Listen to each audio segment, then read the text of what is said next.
Bien.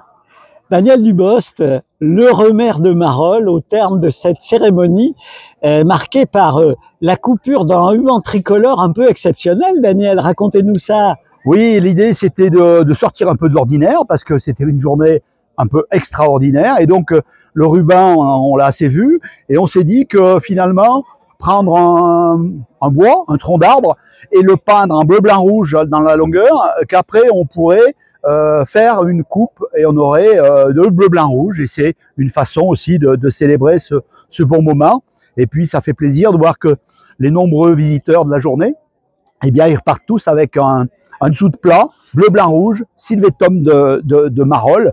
Et je crois que c'est un bon moment et que c'est apprécié.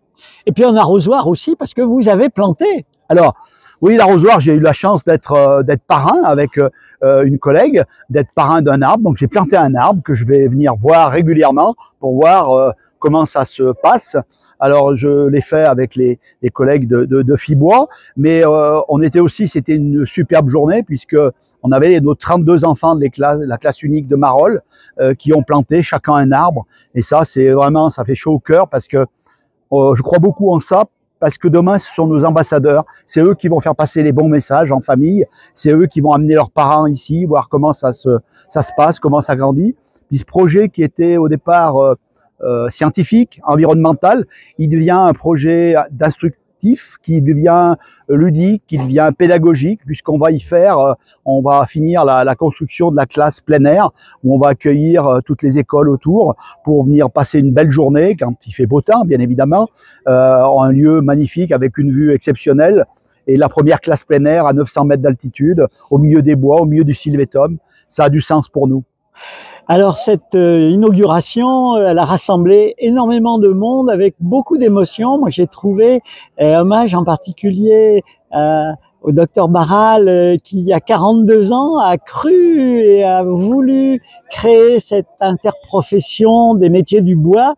Et puis finalement, Fibois 42 ans après, le Sylvétum, c'est la même philosophie.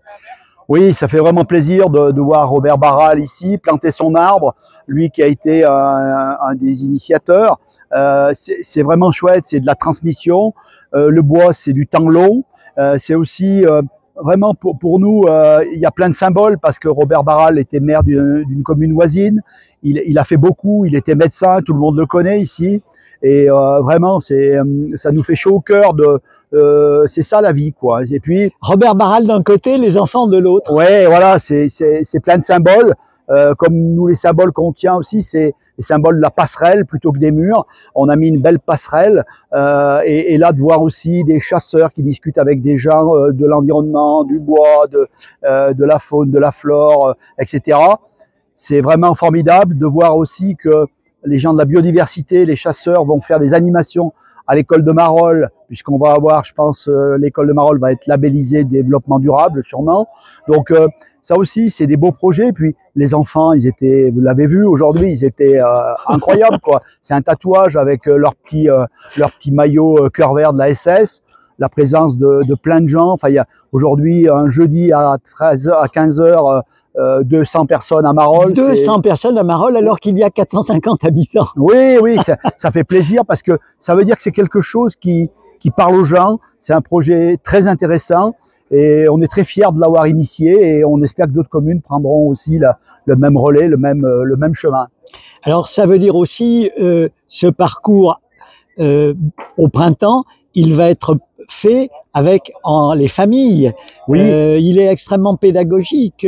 Alors, allez voir le site, il est magnifique. Hein, donc voilà, on a essayé de faire des choses un peu originales, novatrices. Donc il y a un QR code quand vous arrivez, vous avez deux petits personnages, et puis il y a un discours qui est différencié. Selon que vous soyez enfant, vous avez la petite mascotte Sylve qui a été créée par Pascal Farissier, et puis Tom qui est pour l'adulte. Donc vous avez deux discours sur le QR code qui font de la réalité augmentée. Et donc, selon qu'on soit enfant ou parent, on a un discours d'expertise ou quelque chose de plus vulgarisé.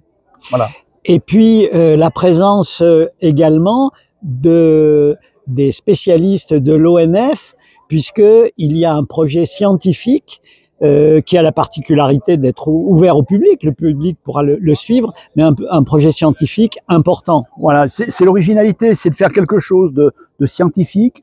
On est suivi par l'ONF, on est sous régime forestier.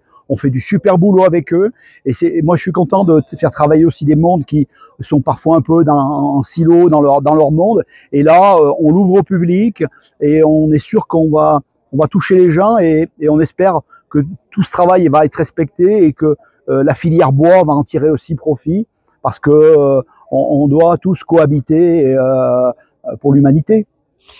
Alors le mot de la fin, un projet un peu fou. Qui se concrétise aujourd'hui, mais qui va se continuer puisqu'une association est créée, va prendre le relais, elle est reconnue d'utilité publique et on pourra acheter, si j'ose dire, entre guillemets, son arbre. Voilà, donc c'est un peu ça l'idée, c'est en effet que puisque le projet est d'utilité publique, on a créé une association qui, elle, d'intérêt général, qui va prendre le relais aussi bien dans l'entretien que dans la gestion aussi. L'idée aussi, c'est que les gens qui vont venir vont pouvoir parrainer un arbre et bénéficier de déductions fiscales puisqu'on est d'utilité publique. Donc les choses vont se mettre en place calmement là dans les mois à venir et on aura une belle inauguration au mois d'avril où on va pouvoir, non seulement les équipements seront finis, on aura planté les 2700 arbres et on aura la structure qui va faire vivre ce projet dans les années à venir. Merci Daniel. Merci.